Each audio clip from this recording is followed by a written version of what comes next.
अब जैसा कि लास्ट एपिसोड में हमने देखा था कि हमारी टीम क्वीन को हराने में सक्सेसफुल हो जाती है और हमारा मिशन कंप्लीट भी हो जाता है। बट वेट, एक अननोन एनिमी अभी भी हमारी टीम के बंदों को मार रहा है। ग्योतो टीम ब्रावो से कांटेक्ट करता है एंड उन्हें टीम चार्ली एंड डेल्टा का पता लगाने के लिए कहता है।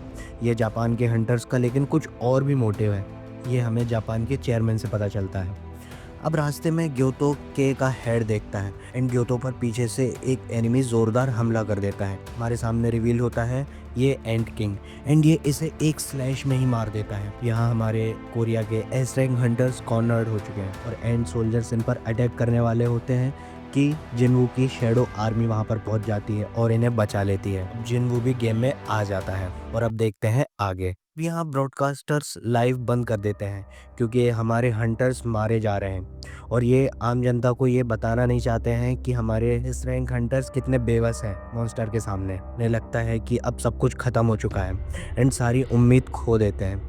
अब उनके सामने जिनवू की एंट्री हो जाती है जो कि अपनी शैडो आर्मी के साथ बैटल ग्राउंड में पहुंच चुका है। ब्रॉडकास्टर्स वापस से लाइव चालू कर देते हैं और अब सबकी उम्मीद जिनवू पर ही टिकी हुई है। अब इधर जिनवू की अचानक एंट्री देखकर बाकी के सारे हंटर शॉक हो जाते हैं। उन्हें अपनी आंखों पर यकीन नहीं होता है। बाकी हंटर से कहता है अब हमें टेंशन लेने की ज़रूरत नहीं है, अब यही सब संभाल लेगा। अब यहाँ जिनवू और उसकी आर्मी इन म्यूटेटेड एंड से बहुत ही आराम से लड़ते हैं और इनका सफाया कर देते हैं। यही नहीं, जिनवू मरे हुए एंड्स को भी अपनी आर्मी में शामिल करता जा रहा है अपनी पावर से। सारे एंड्स को ख़त्म करने के बाद जिनवू अपने इंजर्ड एस रैंक हंटर्स के पास जाता है और उन्हें ये ड्रिंक देता है। ये पीकर सब हील हो जाते हैं बट चायन को वो अपनी पावर से हील नहीं कर सकता है क्योंकि वो काफ़ी ज़्यादा क्रिटिकली इंजर्ड है। वो कहता है कि इसे फ़ौरन किसी हीलर के पास ले जाओ वरना ये बचेगी नहीं। अब यहाँ हंटर्स एक कन्फ्यूजन में हैं कि जिनवू मेज टाइप हंटर है या फिर असेसिन टाइप हंटर है या फिर एक हीलर है। ये हमें दिखाया जाता है एंड किंग वापस आ गया है। वो कहता है कि तुम लोगों ने मुझे चूतिया बनाया, बाहर कोई किंग विंग नहीं था और जो वो बाहर मुझे बंदा मिला था वो काफ़ी ज़्यादा वीक था। ये बात सुनकर यूनो की फट जाती है क्योंकि ये तो भी इस मॉन्स्टर के आगे टिक नहीं पाया। अब ये दोनों आमने सामने हो जाते हैं एंड किंग बहुत ज़ोर से रोर करता है बट अपना जिनवू बिल्कुल भी इंटिमिडेट नहीं होता है और इसे एक स्माइल देता है। फिर हमें कुछ मिनट पहले का सीन दिखाया जाता है जहाँ पर ब्रॉडकास्ट इंटरप्ट हो जाता है और जब लाइव वापस चालू होता है तो लोगों की तशरीफ़ें फट जाती हैं। लिख का रिएक्शन एकदम एपिक रहता है। कुछ लोग शॉक रहते हैं तो कुछ लोग बहुत ज़्यादा खुश हो जाते हैं और अपने चेयरमैन साहब तो कुछ ज़्यादा ही एक्साइटेड हो जाते हैं क्योंकि जिनवू ही उनकी आखिरी होप है। यहाँ एंड किंग जिनवू पर एक बहुत ज़ोरदार पंच लैंड करता है और ये पंच इतना पावरफुल होता है कि ज़मीन धंस जाती है और पूरा इलाका धुआं धुआं हो जाता है। हमारे सारे हंटर्स को लगता है कि जिनवू का काम ख़त्म हो गया है। इन्हें लगता है कि जिनवू ने एनिमी को कुछ ज़्यादा ही हल्के में ले लिया।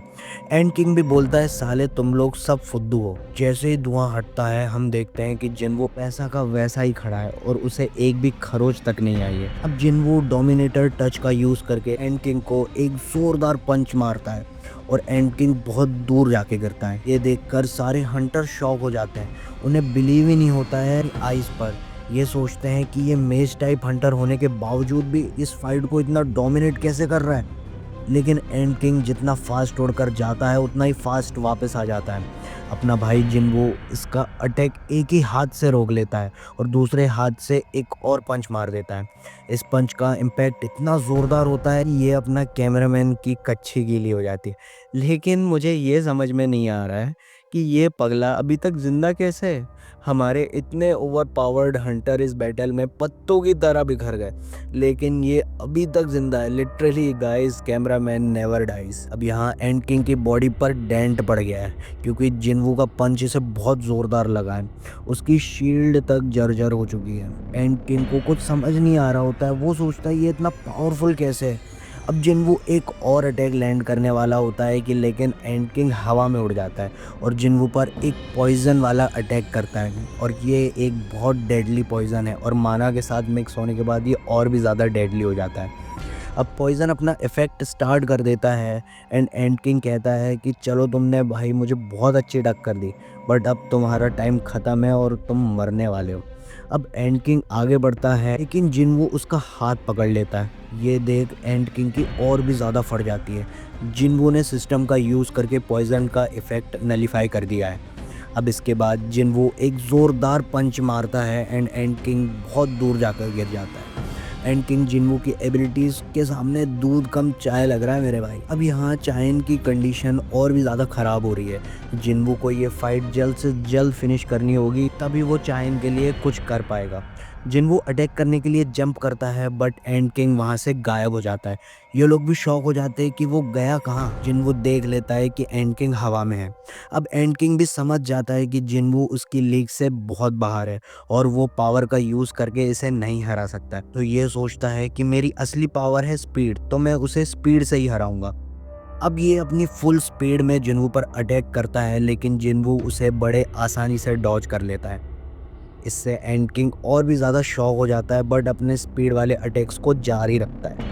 अब बार बार ये जिन्वो पर अटैक करता है, लेकिन हर एक बार जिन्वो उसे बड़े आराम से डॉज करता रहता है। अब ये स्पीड बैटल काफ़ी देर तक जारी रहती है। ये दोनों एक दूसरे पर बहुत सारे अटैक्स करते हैं, लेकिन हमारे बेचारे हंटर्स इतनी स्पीड को देख भी नहीं पाते हैं। उन्हें कुछ समझ ही नहीं आ रहा होता है। जिन्वो इस स्पीड बैटल में भी एंड किंग की मार लेता है और एंड किंग की शील्ड भी टूट जाती है। एंड किंग का मोरल एकदम डाउन हो जाता है, क्योंकि भैंस की आँख एक तो स्पीड ही दी बेचारे एंड किंग के पास, बट उसमें भी जिन्वो इसकी ले लेता है। ये फ्रस्ट्रेशन में ज़ोर से चिल्लाता है और अपने सोल्जर एंड से इस पर अटैक करवाता है। जिन्वो अपनी शैडो आर्मी को बुला लेता है। अब हमारी आर्मी और इस एंड किंग की आर्मी आमने सामने होती है और अब ये फाइट कर रहे होते हैं, जिसमें ऑब्वियसली हम ही डोमिनेट कर रहे हैं।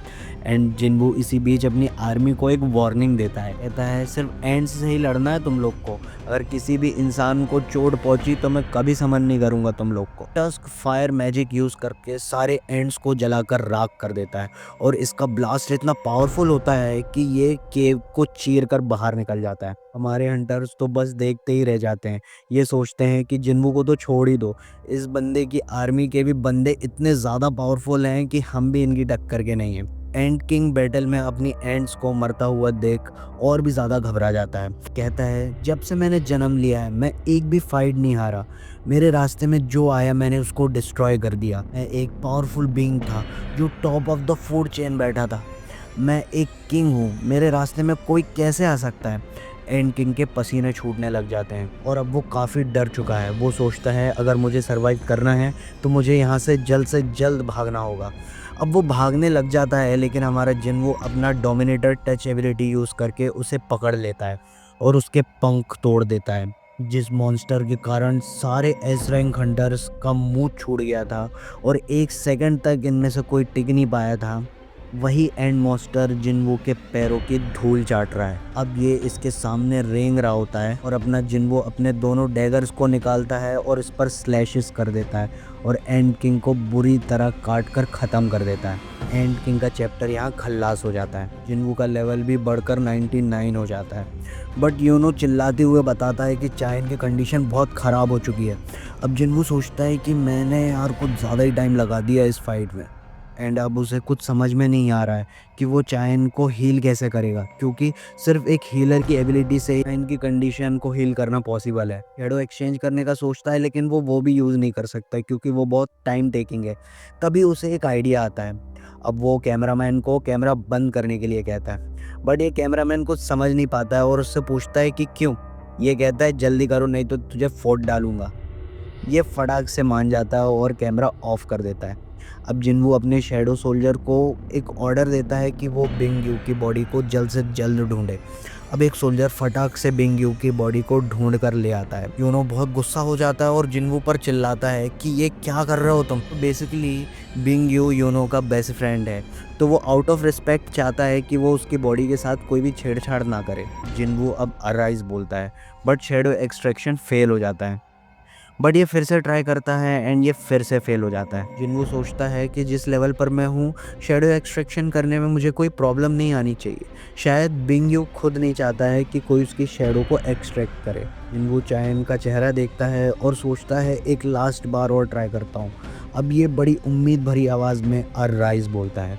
इस बार ये सक्सेसफुल हो जाता है। अब बिंगयू की शेडो एक्सट्रैक्ट हो जाती है एंड ये देखकर वहाँ सारे हंटर शॉक हो जाते हैं, सोचते हैं भैंस की आग ये क्या क्या कर सकता है यार। नहीं ये तो पता था कि जिन्वू मरे हुए लोगों की शेडो आर्मी बना सकता है, बट ये नहीं पता था कि ये उनकी पावर्स भी यूज़ कर सकता है अपने अकॉर्डिंग।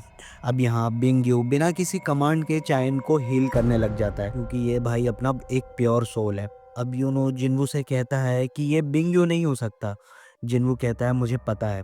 ये बोलता है बिंगयू को तो बैटल्स पसंद ही नहीं थे कभी, तो प्लीज़ उसे बैटल्स में मत घसीटना मेरे भाई। जिन्वू कहता है मुझे पता है कि वो बंदा कितना काइंड हार्टेड है। ये बोलकर ये बिंगयू की तरफ बढ़ता है और अपना समन को टर्मिनेट कर देता है। यूनो की आंखों में आंसू होते हैं और बिंगयू एक स्माइल के साथ इन्हें अलविदा कहकर वहाँ से चला जाता है। हमारे हंटर्स केव से बाहर निकल आते हैं। चायन अभी भी बेहोश है, लेकिन उसे डोंगबुक उठाकर अपने साथ लेकर आता है। यूनो बिंगयू की बॉडी उठाकर ला रहा है। हमारे हंटर्स का हेलीकॉप्टर्स भी वहाँ पर पहुँच जाता है। जिन्वू इन हंटर्स को वापस लौटने के लिए कहता है, लेकिन ये खुद उनके साथ नहीं जाता है। ये कहता है कि अभी मेरा कुछ काम बाकी है। अब वो काइसेल को समन करता है और जो बचे कुछ एंड्स हैं उन्हें ठिकाने लगाने के लिए वहाँ से आगे बढ़ता है। अब सीन शिफ्ट होता है एंड यहाँ ग्योतो की बची कुची टीम यहाँ शिप पर बैठी हुई होती है। होशिना ग्योतो को मरते हुए अपनी आंखों से देखकर बहुत ज़्यादा घबरा जाता है। ये बोलता है कि ये मिशन कभी कंप्लीट नहीं हो पाएगा, इस मिशन में हम पक्का फेल होने वाले हैं। जब ग्योतो हुई एक सेकंड नहीं टिक पाया उस मॉन्स्टर के सामने, तो साउथ कोरिया के बंदे क्या ही कर लेंगे। लेकिन तभी उसे ये न्यूज़ मिलती है कि जेजो आइलैंड रेड अब ख़त्म हो चुकी है एंड वो मॉन्स्टर भी मारा जा चुका है। ये सुनकर होशिना के लिटरली होश उड़ जाते हैं। तभी इस शिप की तरफ बहुत सारे एंड्स उड़कर आ रहे होते हैं। ये लोग भी अटैक करने की तैयारी शुरू कर देते हैं। इधर जिन्वू सारी एंड्स को ढूंढ ढूंढ कर ख़त्म कर रहा होता है। तभी सीन शिफ्ट हो जाता है एंड हम देखते हैं अमेरिका हंटर्स ब्यूरो भी इस फाइट को लाइव टीवी पर देख रहा है एंड वो जिन्वू के रिगार्डिंग ही कुछ कॉन्वर्सेशन कर रहे होते हैं। एंड बेसिकली इनका ये मोटिव है कि जिन्वू को अपनी गिल्ड में वो शामिल करना चाहते हैं, क्योंकि वो उसकी पावर्स बहुत ही अल्टीमेट है। यहाँ एंड्स को मार मार कर हमारा भाई जिन्वू रैंक 100 को अचीव कर लेता है एंड अब ये इस एंड किंग की बॉडी के पास आ जाता है। अब ये इसकी शेडो एक्सट्रैक्ट करने के लिए जैसे ही अराइज बोलता है कि अराउंड अंधेरा हो जाता है। ऐसा जिन्वू के साथ पहले कभी नहीं हुआ है और इसे लगता है कि शायद एक्सट्रैक्शन फेल हो गया। लेकिन धीरे धीरे अंधेरा छट जाता है एंड सिस्टम का नोटिफिकेशन आ जाता है कि शेडो एक्सट्रैक्शन सक्सेसफुली कंप्लीटेड। अब एंड किंग फाइनली जिन्वू की शेडो आर्मी का मेंबर बन चुका है। ये इसे नाम देता है बेरू और ये एपिसोड यहाँ पर ख़त्म हो जाता है। तो गाइस आपके लिए क्वेश्चन, बेरू जिन्वू की आर्मी में क्या रैंक होल्ड करता है? आप अपना आंसर कमेंट्स में ज़रूर बताना और जिसका भी आंसर करेक्ट होगा मैं उसको देने वाला हूँ शाउट आउट अपनी नेक्स्ट वीडियो में। सोलो लेवलिंग सीज़न 2 का एक आखिरी एपिसोड बचा है, तो उस पर भी वीडियो जल्दी आने वाली है। तो प्लीज़ मेरे भाई लोग सब्सक्राइब कर लेना और अपना प्यार दिखाना। वीडियो अच्छी लगी हो तो लाइक कर देना एंड ऐसे ही सपोर्ट करते रहना। अब मिलते हैं नेक्स्ट वीडियो में। So that's my time guys, bye.